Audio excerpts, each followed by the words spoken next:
Yeah, so that really opened my eyes to the whole world of publishing. And some of my friends got traditional deals at the time. And so I got a really close look at the difference between what I was experiencing, what they were going through. And little bit, but bit by bit, it kind of opened my eyes to the opportunity and the need for a company like Book Launchers, which helps people that were like me, subject matter experts that want to publish a nonfiction book, do it as good or better than a traditionally published book, but build that marketing in from day one so that it's set up for a better chance of success.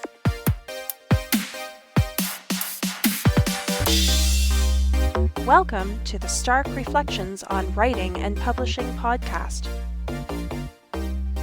There has never been a better time for writers. More information, options, and opportunities are available to you, but navigating these requires insight. Join Mark Leslie Lefebvre as he draws upon more than a quarter century of experience as a writer, a bookseller, and a trusted book industry consultant to explore and reflect on the writing and publishing landscape to help you make informed choices on your writer journey.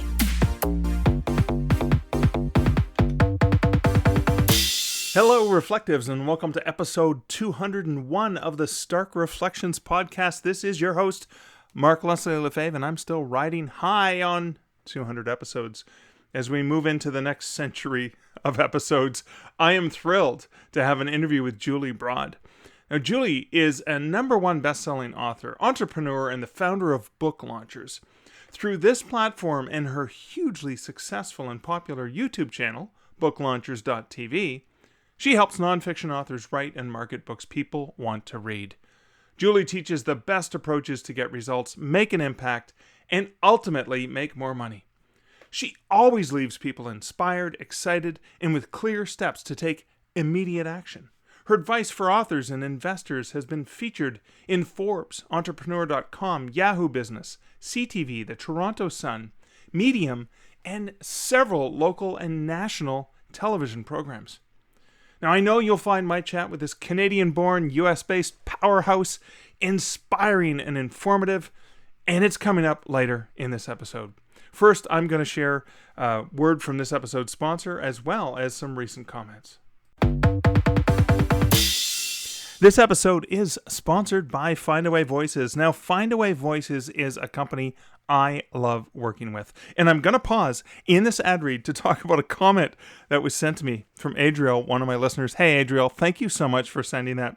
Sending me that comment really meant a lot to me, and I wanted to explain. So Adriel commented on the fact that my ad reads for Findaway Voices are unique. I don't go off of a specific script. Sure, I repeat some of the same information in every ad read, but they're unique and they're non-scripted because what I want to share with you listeners is I want to share my own personal experience of companies and services that I think are hugely valuable for authors. And Adriel, I'm so glad you appreciate that I do ad hoc ad reads. And it's funny because when I asked Will Degas from Findaway Voices, when he first offered to sponsor the podcast, I said, send me a script. And if you remember in the early days, early episodes, I actually did tongue twisters. I'm going to just play a quick clip from one of those tongue twisters. All right, here is this episode's tongue twister. Amidst the mists and fiercest frost, with barest wrists and stoutest boasts, he thrusts his fish against the posts, and still he... Okay, I can't do it. All right. He thrusts his fists against the posts and still insists he sees the ghosts. Wow. It seems so much easier when you hear Bill say it or you read it in the Stephen King novel. Now, the last two lines of this poem are used effectively in the original novel by King. It's used quite a bit, and it's a powerful tool against Pennywise the Clown. Now, the latest movie adaptation only uses it in a few brief scenes, but many folks have heard he thrusts his fists against the posts and still insists he sees the ghosts. Now, this is a phrase that's stuck with me since having first read it when I was a teenager. Those were a lot of fun.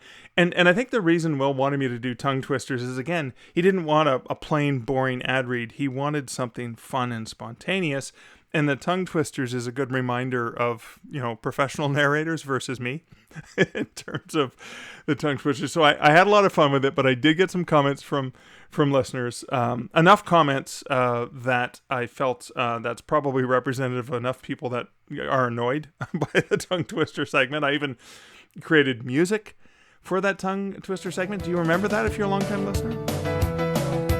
Twisted by the twisted by the twisted by the fool, twisted by the fool, twisted by the fool. Such a fool. But in any case, I stopped doing the tongue twisters, just went back to the ad hoc ad read. So Adriel, thanks so much for that. I love working with Findaway Voices. I love making sure that my audiobooks are out to a global market of more than 43 retailers and libraries. And I'm always thrilled to discover that my books are available places that I didn't even, wasn't even aware of. That's always a fun thing. I've done some promotions. I've seen some sales through Chirp, for example, which is owned by BookBub, and you can only get into Chirp through Findaway Voices.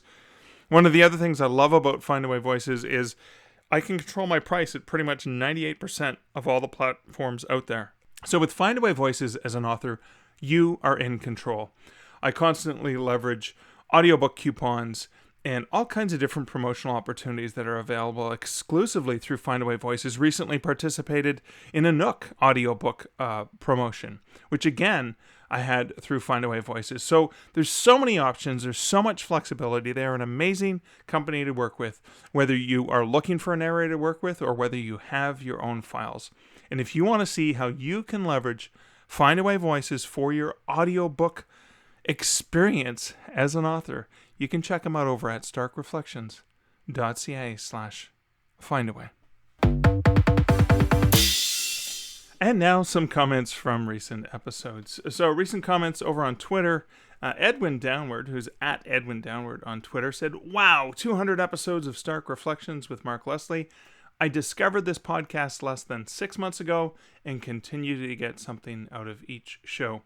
Edwin, thank you so much. I appreciate your public comments over on Twitter. Appreciate that you listened to the show. You joined 6 months ago. Welcome still. I'm glad you're getting something out of the shows. Thank you so much for sharing that. I appreciate that.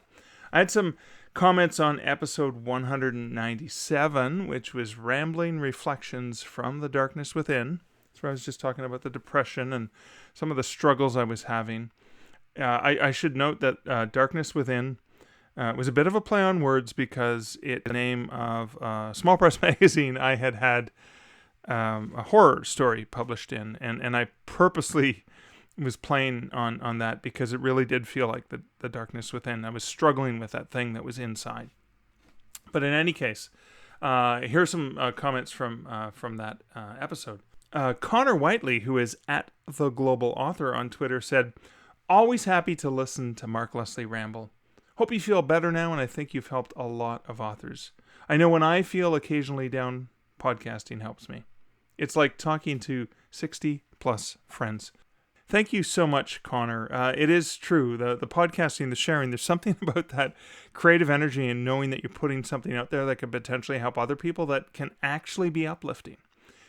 Because it's a reminder, because you're sharing, know that you're not alone. And I know I'm not alone because I had so many people reach out to me about that episode. So thank you guys so much.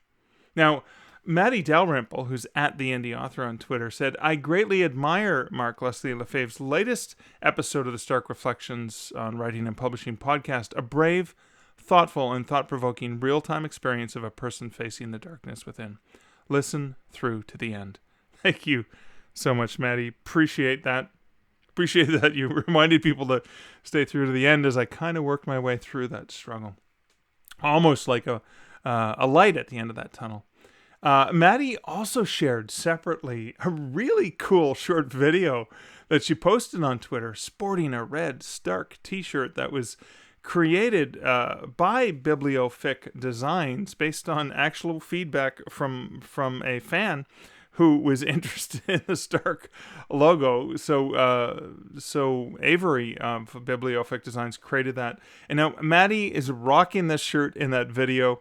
Thank you so much, Maddie. It's a great video. And thanks as always for your ongoing support as a listener, commenter and a patron of the podcast. Now, another listener and patron, Stanley B. Trice, messaged me via Patreon. And within the message, he sent me a really great message, which I appreciate. But within that message, he said, "Hurrah that you talked yourself into better. I think it was a great idea to post this podcast." So thank you so much, Stanley. And thank you to everyone I mentioned previously, and to so many of the other people who reached out and commented on that episode, recognizing that I'm not alone. I'll go through this, and there are the highs and lows of the creative life. And so thank you guys so much. You can leave comments for me over at Mark Leslie over on Twitter. You can also leave comments for any episode over at starkreflections.ca. And thank you guys so much. Sometimes it's those comments and the reminders that people are actually reflecting on the things that I'm reflecting on. And knowing that that's making a difference for you is really helpful to me. But that's it for comments. Let's move on to personal update. So, among other things, I was honored to return as a guest on the Unstoppable Authors podcast.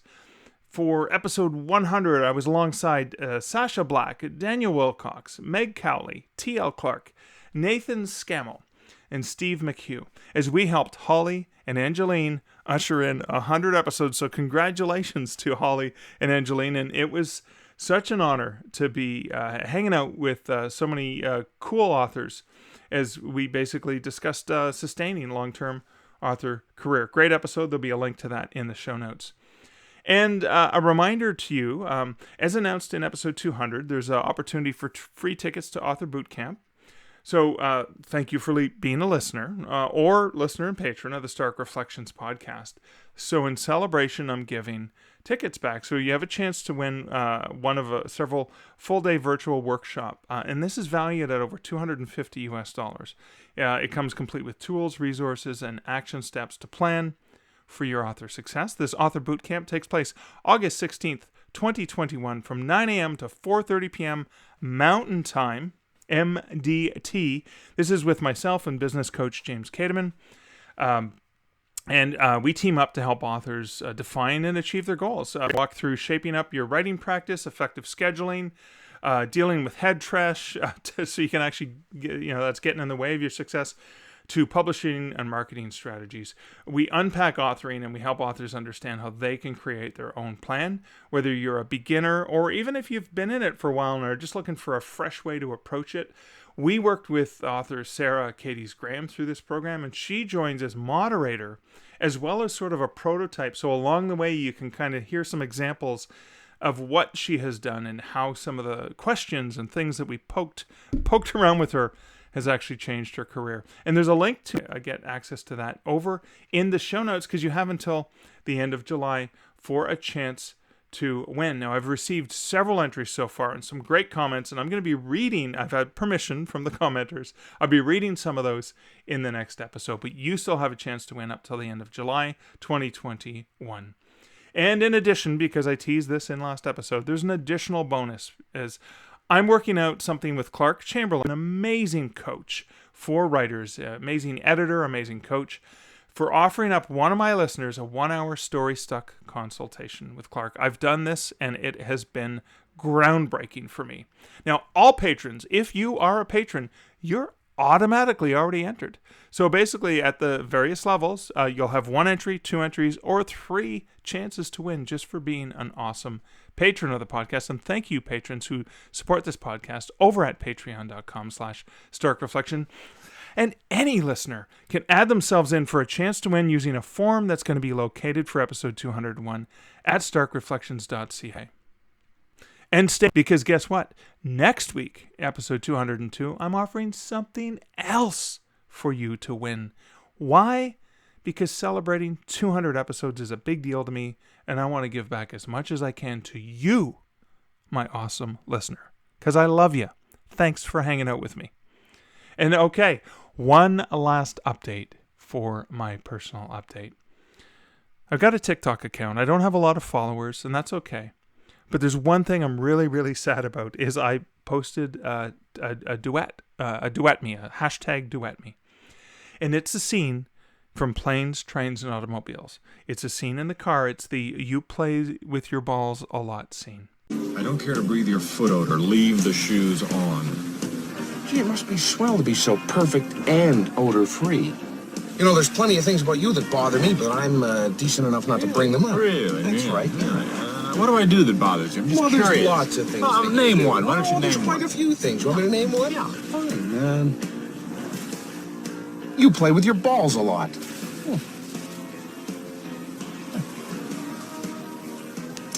I do not play with my balls. Larry Bird doesn't do as much ball handling in one night as you do in an hour. Are you trying to start a fight?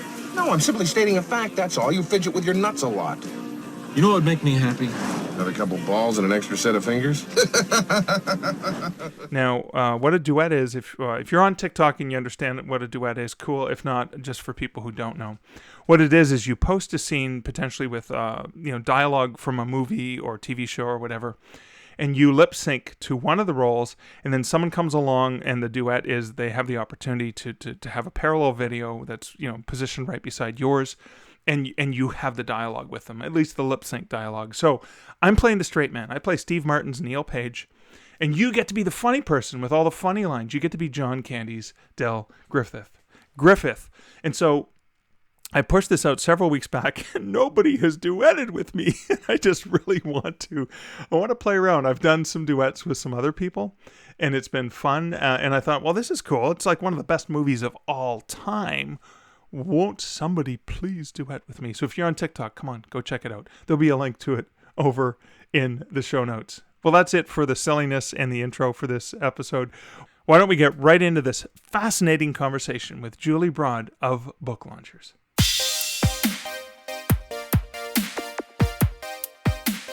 Julie, welcome to the Stark Reflections on Writing and Publishing podcast. Oh, thanks so much for having me. I'm really excited.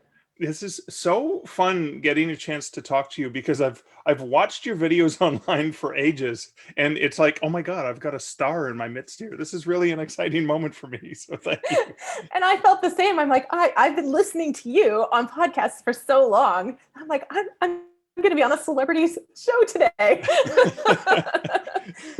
So let's go back. So I want to talk about Book Launchers. I want to talk about what you do, but let's go back to the early days and the passions that drove you in this direction. What led you to where you are today? Yeah, it's not a straight line. So it's kind of a funny journey. I started investing in real estate, which is probably not where you thought this conversation would start, but I started investing in real estate in 2001. And I liked it. I took the money I was going to put into an MBA and put it into a property and financed my MBA. And I convinced my boyfriend at the time to join me, and we just started buying properties. And we ended up, not having any more money to do it. So we took these get rich quick real estate courses. We did all these other people's money deals in Niagara Falls and, places that you would know, and Toronto and all these places, and learned a lot. And then as kind of time went by and the investing kept happening, friends and family wanted to hear about all of these mishaps because we had a lot. And so I started a newsletter and started to build a platform. And fast forward to 2011, and some publishers approached me. And they basically were interested in a book. And I was like, great, like I've always wanted to write a book, and I have these book ideas. And I told them about the book idea, and basically the universal answer was, nah, like general real estate books, that's been done. Right. But Wiley actually stopped and said, no, though, we have an idea. We'll give it to you. We'd like you to write a book. And so we went back and forth and created a book proposal together. Took about 3 months of back and forth. And at the end, I was certain I was getting a book deal. They gave me the idea. We built the proposal together, but they sent me an email and said, the marketing department doesn't think you have a strong enough platform to sell books. So first my idea sucked, and now I didn't, have marketing prowess. So wow. They crushed my ego, but I went back to that original book idea, and my husband, he just kept saying, well, you could self-publish. And I kept going, but that's not a real book. Like self-publishing isn't a real book. Yeah. And he pointed to a couple friends we had that had self-published, and it took me a little while, but I kind of went back to that original book idea. And I said, you know what, I have to self-publish because this book idea is a book about real estate investing for people who aren't looking to get rich. And so I went down that path and self-published. But because Wiley had crushed my ego, I went into it with the thought of, I'm going to do it better than if Wiley had published my book. And I learned everything there was to know about self-publishing at the time, which 2011 wasn't that much. And I ended up self-publishing that book idea, and I took it to #1 on Amazon in Canada. So ahead of Dan Brown, ahead of Game of Thrones as a print book, sold thousands and thousands of copies. I was in the As a print book self-published, I you get that? Not a 99-cent ebook? No, but $16.99, I think, was the price. Got screen captures to prove it. Oh, wow. And I was in the top 100 on Amazon in Canada for 45 days. So yeah, I did it better than Wiley. Wow. And it was the same book that they weren't interested in, right? Yeah, exactly. It was the book idea. They originally said, that's been done. But the thing was, I'd read probably 70 real estate books at the time, and I knew it hadn't been done. And I also knew that there was a need for this kind of a book. And I didn't write it for me. I wrote it for the reader, which allowed me to really disclose the things that people needed to hear without, in some ways I was more worried it would damage my business at the time than anything, because I was an investor and we had other people's capital that we were using to invest. But I just wrote it to really help investors and realtors and mortgage brokers. And there's Canadian Real Estate Wealth magazine. They all got behind my book. Right. And pushed it. And that's what got it to #1.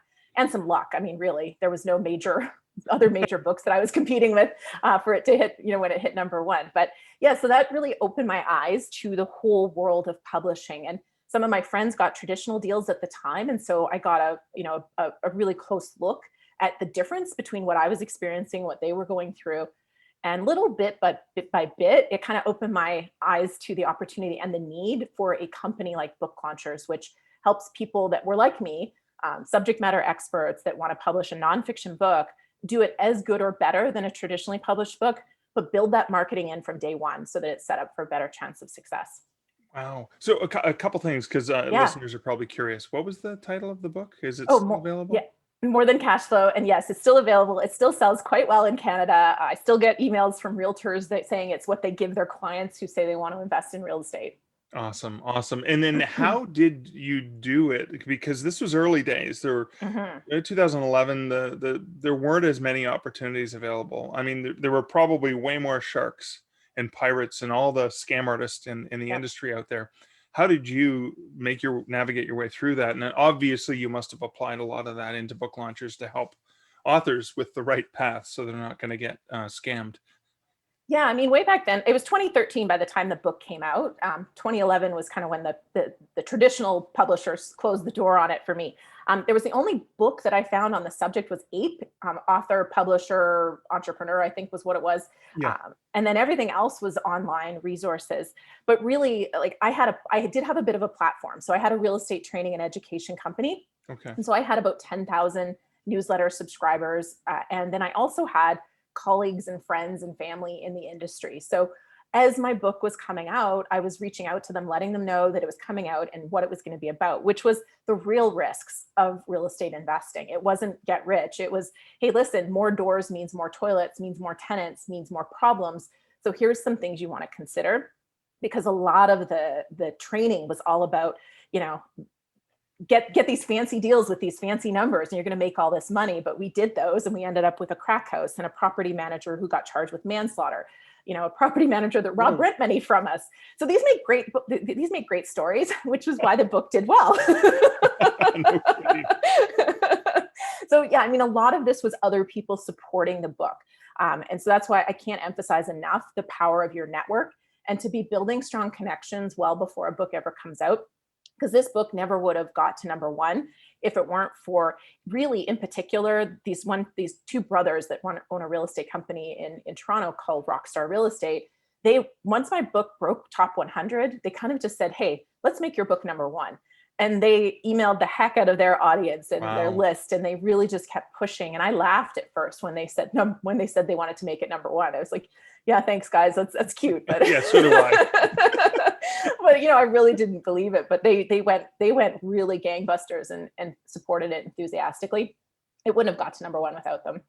Wow, that is amazing. And so you had this experience and thought, oh my God, I can help other people. So was Book Launchers founded? Like, at what point was that founded? And then I'm always curious, as taking it from the one, maybe your husband, your boyfriend and you, or your husband and you working on this together, or was it a collaboration between the two of you?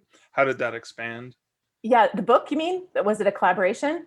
No. I mean, once you book launchers. So the Oh yeah, success of the yeah. book. Now I'm going to help other people see if they can avoid the avoid the challenges I had to face. Yeah, I mean, no, the book launches is solely me. My husband's gotten into acting, and and he oversees our real estate portfolio still. So book Right. launchers is Okay. solely my baby. And the book, even more than cash flow, was really my book, although it was a lot of our stories and our experiences Yeah, because you together. were working in that business together. Yeah. Exactly. Yeah. So all the real estate was us together. So he's Um, stuck with real estate, and you've moved, well, real estate and acting, and yeah. you've moved into publishing and authoring and all the E- things, Exactly. And and book launchers. superstar YouTube sensation. Yeah, book launchers wasn't born until 2017. So More Than Cash Flow came out in 2013. And, I still, that really blew up our real estate stuff. We had a lot of people wanting to invest capital. Our real estate training and education company started to really expand and grow from there. So it was more like 2016 when my husband got into acting and wasn't as interested in doing the real estate businesses. And I didn't want to do them alone because I'm the marketing person. He's the numbers guy, and real estate doesn't work without the numbers person. Right. So I didn't want to do it without him. And we didn't want to keep kind of growing that piece and do it without him. So that's when things opened up. And that's when I was kind of sitting there going, okay, if I wanted to create a business from scratch, what would it be?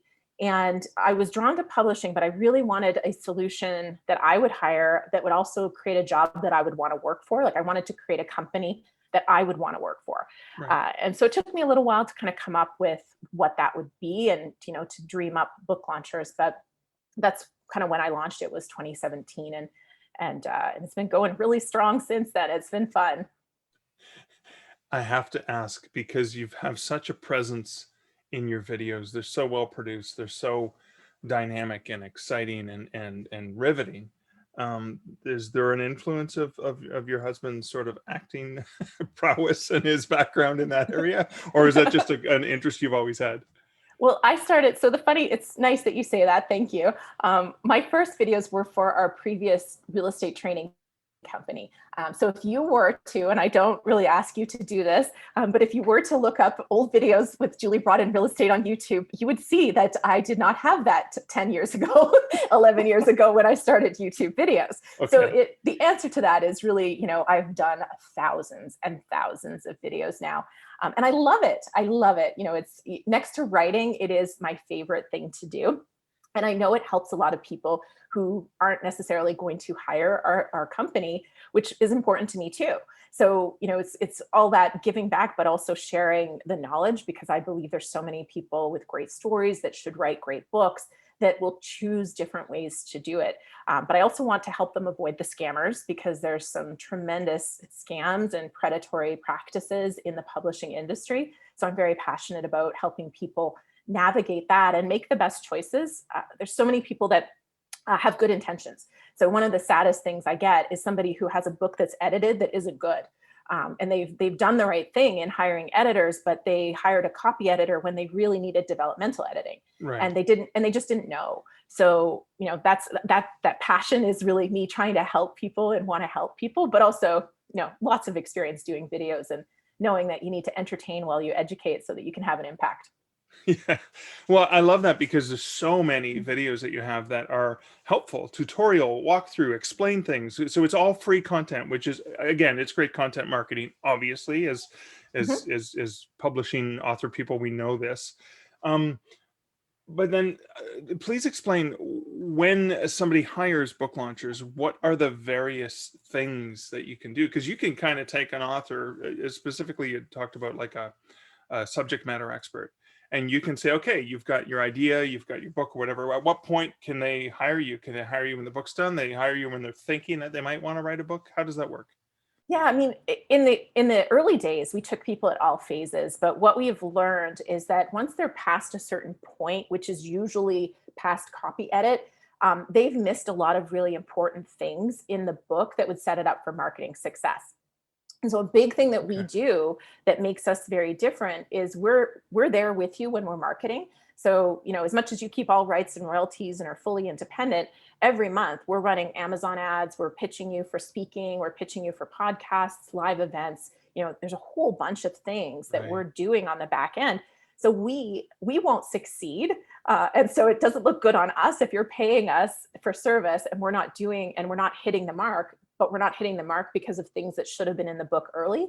And so what we find is a lot of people fall in love with the title that is not going to be a good title.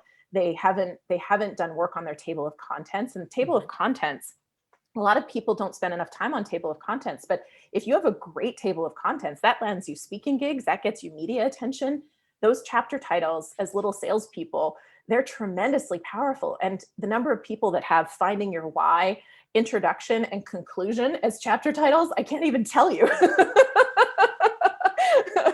So, those are things. So to answer your question, people can come to us at any point. However, we typically won't accept people if they're past the point where we can actually get in there and really help them layer in these important elements. So typically people are coming to us with an idea and we're pairing them with a story expert to craft the hook of their book. So it's got that really strong marketing hook from the beginning. And then they're either going to a writer or a writing coach, or they come to us with a finished first draft and we can still get in there and really, really help them develop the content so that they're going to stand out in the marketplace when it goes out.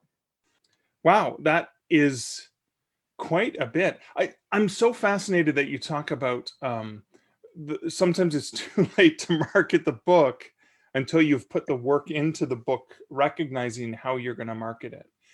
And I'm trying to remember, it could have been one of your videos where you shared about the table of contents and just how important. How does that table of contents speak towards potential speaking opportunities? Yeah. So in my own personal experience, I wrote a second book called The New Brand You, which I can tell you is a really bad title because nobody ever gets it right, which is a learning lesson that I make sure none of my clients ever make that mistake. But that aside, I had a chapter in there called You Are Who Google Says You Are. And that chapter, without me even trying, generated speaking engagements because people got a copy of my book. Sounds like a TED Talk. Right? They call me up and they said, my company needs you to come in and teach a workshop on You Are Who Google Says You Are. And I went to quite a few real estate association meetings too, where they bought books for everybody in their audience. And, I got to teach them about You Are Who Google Says You Are. So that chapter title did a ton of work for me without me doing anything. And we've seen this with clients too. When we send their book out for media engagements or speaking opportunities, we get called back and they say, can they talk about this chapter? And so that's why I say it's so important and yet so overlooked by most people. And it's something I emphasize a lot. It needs to create curiosity and sell a benefit or do both. And if it doesn't, keep brainstorming. So does that mean then that, let's say there's a professional speaker who has a book on a topic that they're expert in, and it's already been published, and they want to look at book launchers to maybe relaunch? Is that something that you actually do on a case-by-case basis to see, can we actually work with you? Are there things we can work with? Like, do you actually have to turn people down because you're like, ooh, unless we rewrite this and rebrand this book, I don't think we're going to be able to help you? Is that a thing that happens? Yeah, I mean, we work with less than 10% of the people that approach us because it's so important to us that they're succeeding at the end. Right. And I mean, you know how hard book marketing is. So even when we do everything right, sometimes things just don't quite work. And so we really want to set us and our clients up for the best chance of success. So yeah, if we're going to relaunch and people are open to content changes and, it's going to be a real new addition, Right. then we absolutely can work with somebody and that makes sense. But if somebody just wants to relaunch and, put a new cover on the same book and their book didn't sell in the first place, I mean, sometimes the cover is the problem, but Right. not, usually it's deeper. So I want to go back to something that you said, which I think is important. When somebody's working with you, it's not like you're taking it and you're doing the publishing and stuff. You're actually guiding the author through the process and they're still in full control. You're just their support system to make sure it's the best possible product that can be marketed in the best way. Is that? Yeah, we're service. So we're full service. And so it's not the same as coaching per se. We have coaches that are writing coaches, But, we have the team of editors. So we have the developmental editors, the copy editors, the proofreaders, the cover designers, the layout people. We have market researchers who do the competitive keyword pricing analysis. And then we have a team of people who will pitch them. So we have that team, and then they have a concierge that kind of guides them through the whole thing. But at the end of the day, I always tell people, we're going to tell you exactly what we recommend and why, but it's your decision. And so if you tell us this is the cover I'm going with, even though we're telling you we recommend a different choice, we then rally behind them because they're the CEO of their book and it's their final decision. And then after, when it's proven that it should have been the other cover, we'll go back and fix it. Fair enough. Which has happened quite a few times now. And I have clients that have done videos that have said, book launchers told me this cover wasn't going to sell, but this was my choice. So I did it. When it didn't sell, we changed it. And now look what's happened. That's funny. So how much time do you spend in that virtual studio where you're putting together your videos? And they're very, I was going to say multi-layered. Like there's the editing, there's obviously, there must be the script writing initially, there's the editing, there's the sound, there's the visuals, there's so much going on. It feels when I watch a video that there's this giant team of producer, director, stage manager, props. Like, is that all an illusion? Is it really just Julie pulling a bunch of strings in the background like the Wizard of Oz, or do you have a team? I dream of like walking into a studio with a big team, but no, it's my husband. Especially with COVID. I mean, thank goodness we had a light kind of team approach to this, because with COVID, I mean, I don't know what I would have done. As it was, we had to set up a home studio versus renting a studio. So but you did have a studio. We were renting. I mean, we were in LA. There's studios in everybody's house. I've heard LA has at least a couple studios. There's so many studios. So yeah, we were renting a green screen studio in LA because the sound quality was better and the lighting was really good. So it set things up for better chance of success. But yeah, the scripting and the research and the thought that goes into the video is intense. Probably 5 hours per video. Previously, there's somebody on my team now that actually writes a lot of the video preliminary content for me, and then I go through, they do all the research on some of them. Right. So it's more of a team effort to help speed up that process. But then from there in the studio, it's my husband and I, and he often does some of the outtakes with me, comes up with some of the creative kind of extras that we do. And then I have a phenomenal video editor, and he does the color correction, the sound. He adds a lot of the humor. He has one other person on his team. And I mean, I went through 5 editors to find the style that I wanted. And then I pay this one dearly. I mean, people ask me for referrals and they go, that's how much you pay him. I'm like, but he does the work of many. So he's phenomenal. Oh, that's fantastic. I mean, I remember there was a video where I was shocked to see that you had been reviewing my book, Killing It, on Kobo. And I went, oh my God, I've made it. How did you find this one? I found it had no marketing. No, but it was kind of like, but it's one of those things like, oh my God, someone with an actual production quality is actually doing something with it. That's funny. So how important then is that visual medium, the YouTube and videos and that content for your business and your brand?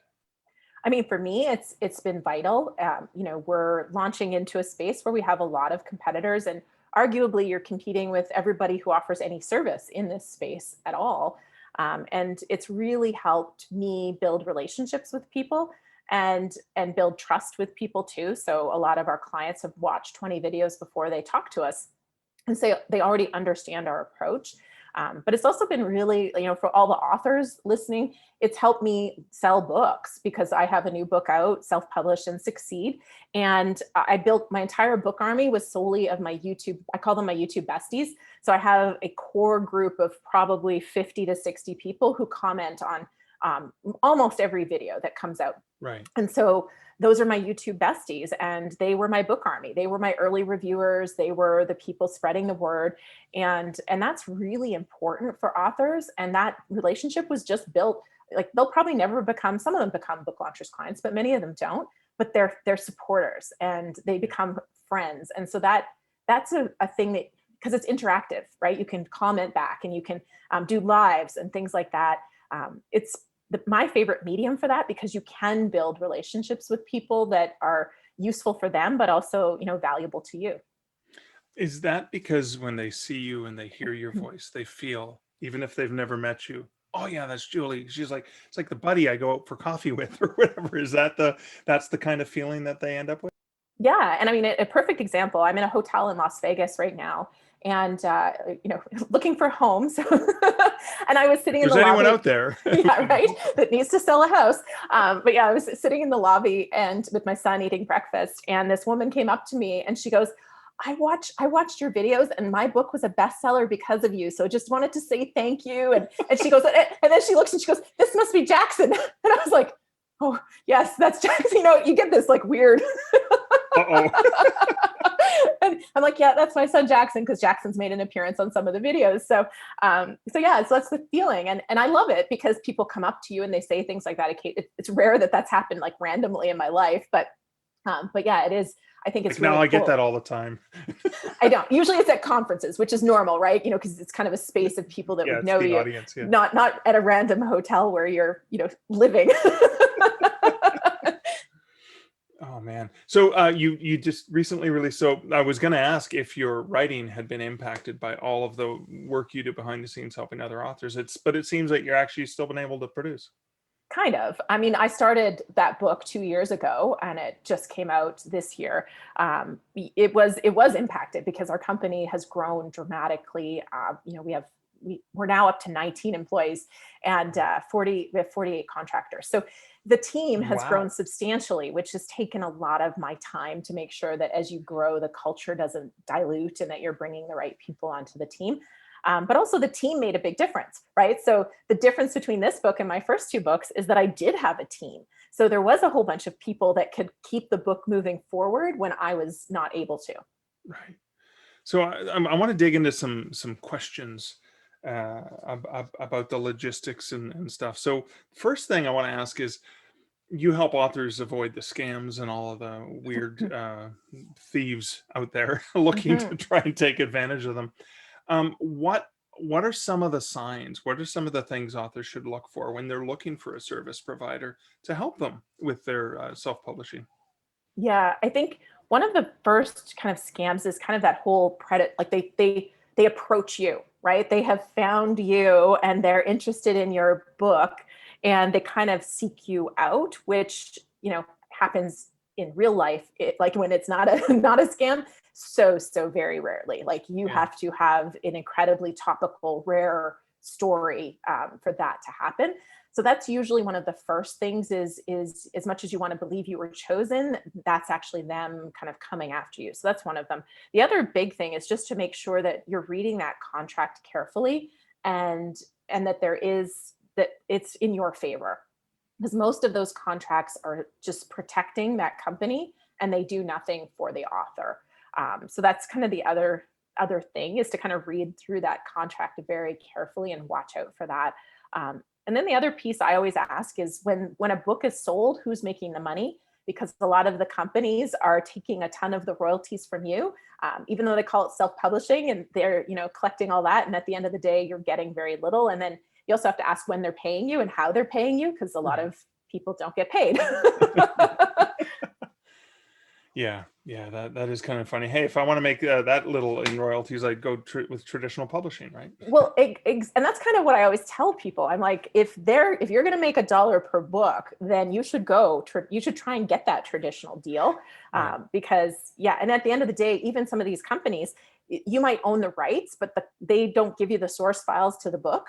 So if you want to recreate your book, you're going to have to go and get all the source files made again because they've held on to that. So, figuring out who, do you get source files when everything's done so that you can be fully independent? And if they go out of business, which happens quite a bit with some of these companies, or they get a lawsuit, so they shut that business down and open up a different business, how do you access your book? Like, how do you regain control of that? So lots of things, to me, I just say, just self-publish. But so what's a question that you wish that potential clients would actually ask you, but they never think to ask you about? Somebody's like, "Oh, did you consider this?" It really depends on people's situations, but I think it's not necessarily a question, but it's just mentally preparing for marketing being harder than writing. Because so many people think once the book is written, that's the hard part, and it's, all downhill from there. And the reality is that marketing to me is harder than writing for the most part, because a lot of people write a book and now they're scared to put themselves out there. They're scared to say, hey, I wrote this book, will you review it? And getting reviews is the most important thing in your author business, and it's also the hardest. You're going to ask 10 people, and 4 might say they'll do it, and then 1 actually does. So it's really, really hard, and yet it's the vital piece. So Right. You really have to mentally prepare yourself for that part and expect it to be harder, but also to expect people to surprise you. So, and surprise you in the good way. So there's going to be the people that you thought would support you that don't, but then there's going to be the people who you never ever thought would be tremendous supporters who step forward. And, like I said, Nick and Tom of Rockstar are the reason. There was lots of other people that helped my book, but, they were the ones that championed that book to #1, which, we're friends, but we're not like, lifelong besties where you would have expected that they were your #1 supporters. So there can be some tremendous surprises. So I think you got to go into it open-minded, but also just prepared to do something every single day and just keep asking for reviews forever. Resign yourself to that fact. From now until the end of time, you're going to ask for reviews. Fair enough. What are you most looking forward to based on trends that you've seen in the industry in the last couple of years? Oh goodness. I love the AI trend, particularly for translation. I've actually read a couple books that were written completely by AI, and it's freaky how kind of good they are. So that's a whole interesting, good in a weird way. But I am excited about AI for translation, because this is a piece that opens up so many doors for folks in this space. So that part I love. Audiobooks, I love audiobooks. I look forward to the day when it's more cost effective for all authors to create a high quality audiobook, because to me, the ROI on audiobooks is so hard. If you're, trying to make it to ACX standards and have it be a really high quality audiobook, it costs a lot. So I look forward to that. You can see that will come down in cost over time, and some other pieces like that. But and I'm pumped that traditional is also, I like traditional publishers out there in the market, but I love that self-publishing is just as good, or in many cases better than traditional. And the bookstore distribution is a viable option for self-published authors that want it, and it's becoming more local. So yeah, I'm basically pumped about all of it. Awesome. There's so much good coming forward. That is awesome. I love that optimism. Always looking for the positives. So thank you so much for your time. Can you please let my listeners know where they can find out more about you, about book launchers, about your books? Yeah, absolutely. So, booklaunchers.tv is the YouTube channel that we've been talking about. That's where I hang out. So if you want to ask me questions, that's where to go. If you want to learn more about the company, booklaunchers.com, and there's links on there that get you to the books and to connect with us and our services and everything. Awesome. Julie, thanks again for spending the time with me today. Oh, my pleasure. Thank you so much. There's so many things to reflect on in relation to the chat I just had with Julie. And one of them is the fact that the company she runs, they don't just take on any clients because they want to make sure they can actually help their clients. And helping their clients means going back to the basics, going back to even the manuscript and the format and the chapter titles, which I'm going to get into in sort of a separate reflection. But it reminds me of that huge value that marketing really begins at the beginning of the creation of the project, because you need to understand who your audience is. You need to understand who you're writing it for. That is going to inform the entire process of what you're creating, keeping that audience in mind. And that is so, so critical. And something I remind myself on every single project is pausing to think, who is going to be reading this? Who is my ideal audience? And am I creating the content with them in mind? The second reflection is when she was talking about how the title of the book, or even the table of contents, and how she talked about one of the chapters, one of the titles, Google is who, you are who Google says you are in search results. I obviously misquoted that, but that got her some amazing speaking engagements. And so now I'm flipping back through. I've just cracked open Wide for the Win, and I'm looking at some of the titles in terms of the titles for the chapters and the subchapters and stuff like that. Wide is more than just about eggs and baskets.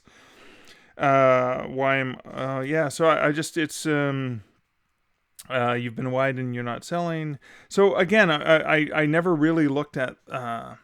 I remember, I think it was David Chilton, who's the author of The Wealthy Barber, actually lives in my neighborhood here in well, not my neighborhood. He lives in a much richer neighborhood of Waterloo. He lives in the vicinity of where I live in Waterloo, Ontario. But he talks about that in one of the online courses from him that I have taken, which is quite stunning.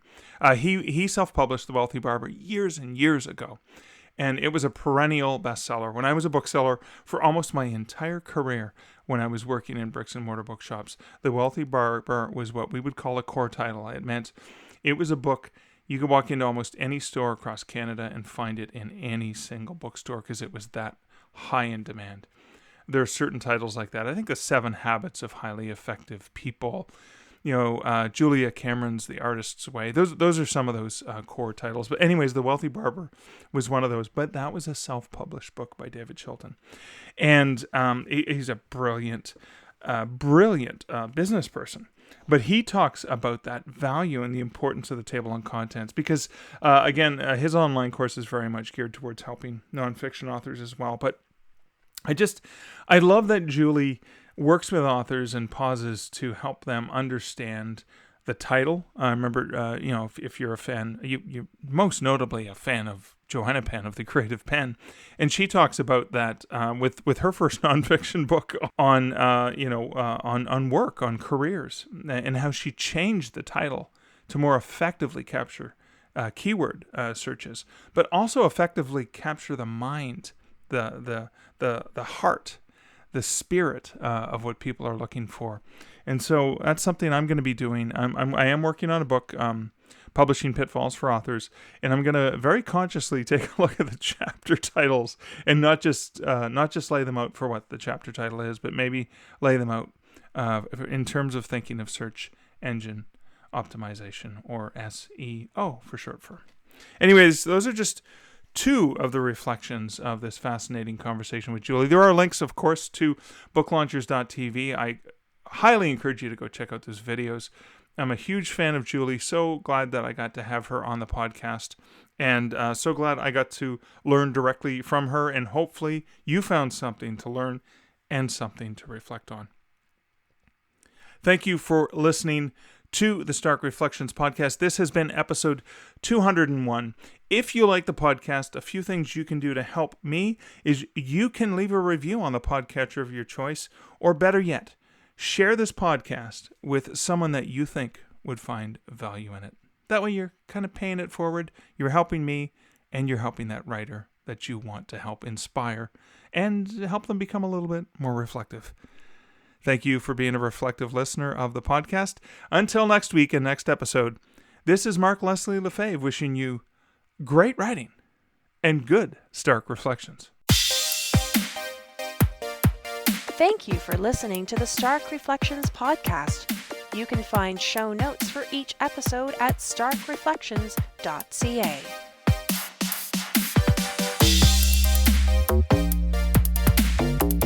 The music for this podcast, Laser Groove, was composed and produced by Kevin MacLeod. Check out more of Kevin's great music at incomptech.com.